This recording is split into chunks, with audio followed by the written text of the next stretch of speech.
Once said, by all means marry. If you get a good wife, you'll be happy. If you get a bad one, you'll become a philosopher. Greg, you can't even pronounce Socrates. You will never, ever be a philosopher. Good evening. My name is Ben Hogim, and I have the distinct honor of celebrating Greg and Kelly with a toast. First off, I'd like to raise a glass to Susan and Kevin, and to Ann and Mike. For this incredible weekend, you all have raised two of the most special people I will ever know. In the process, we've had the pleasure of dealing with me. Let it be noted, I've maintained my sobriety for this speech, so please excuse me from judgment for the rest of the evening. A drink right now really would calm my nerves, but I've abstained. So Kelly, you are welcome. I'm not really nervous in the sense that I'm speaking in front of all these people in their underwear. Nancy, it's always a pleasure to see you.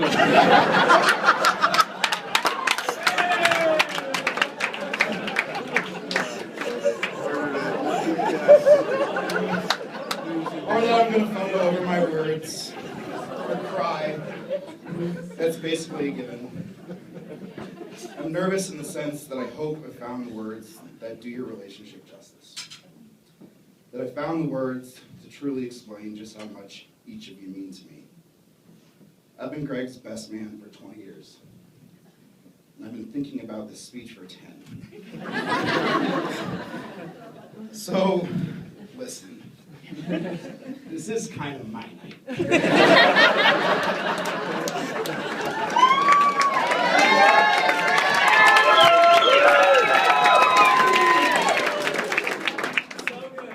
When I meet new people,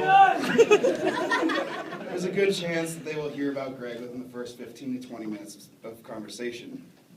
That said, it is no surprise that on numerous occasions people have told me how ridiculous and unreal our relationship is. I believe the word creepy has been used. Well, I'll set the record straight. If my creepy relationship with my best friend in the entire world is wrong, I don't want to be right.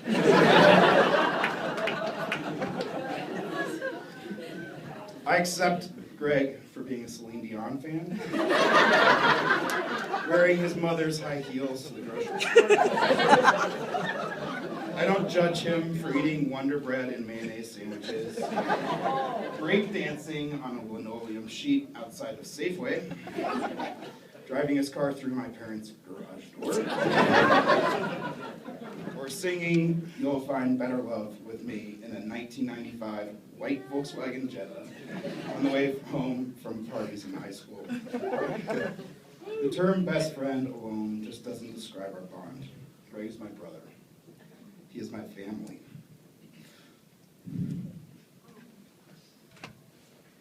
He has taught me about loyalty, trust, and confidence. That hard times will pass. That life is about living in the moment while taking responsibility for yourself and your future. And that nobody really cares that you're sweating so much.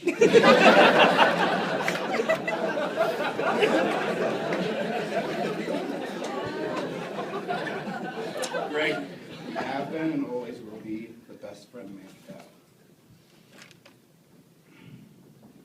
You have been right by my side through every important time in my life, the good and the bad, and I'm absolutely honored to be standing next to you today. Now for the real important stuff. I'm going to take a little trip back in time to a moment I remember with absolute clarity. In the summer of 2002, I washed windows for my summer job. Greg took the more glamorous route as a lifeguard, grew out his hair, do what he could, right?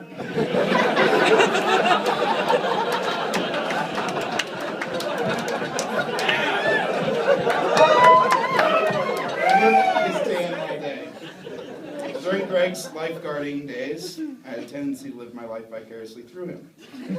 He would basically party every night in the summer because every kid in Genesee was on the swim team, and the title Lifeguard was more realistically sit in the sun, eat pizza, look at girls, maybe apply a Band-Aid. Anyway, I stopped by the pool one afternoon on my way home from a long day in the sun, washing windows. And this particular afternoon, Greg wasted no time in telling me about a girl he had met the night before, and how he kissed her under a tree in a park. Like, really soft stuff. Not the type of conversation we're used to having. So it's safe to say, this girl is really something special. Unfortunately, this girl, Kelly, had left for Jamaica that morning, and had been gone for a couple weeks. Well, a couple weeks went by, and then a couple months, and then they finally met again at a party at Ann's house. So Ann, you are welcome. You are welcome for us throwing incredibly awesome parties at your house. Almost every weekend. They were awesome. This is when Kelly entered our lives. This is when I watched my best friend fall in love with Kelly.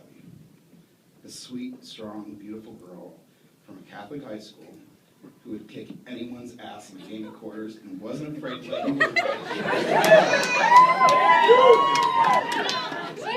She also isn't afraid to defend Bill Self in the Kansas Jayhawks. Rub her the wrong way, and she will go AWOL on you on the internet. Haven't been backing up. All kidding aside, I've had the pleasure of getting to know Kelly for 11 years. She has equally become my best friend, and I think of her as a sister. Kelly is a woman who looks out for others' best interests, is honest with you, and tells you when you need to toughen up.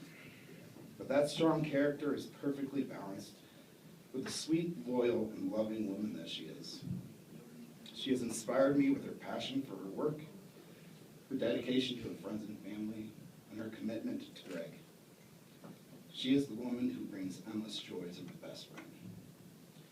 She is the woman who will help build the family he has always dreamed of. The woman who I can count on calling me every time she gets in a car accident, because then it happened again, and I don't know what to tell Greg.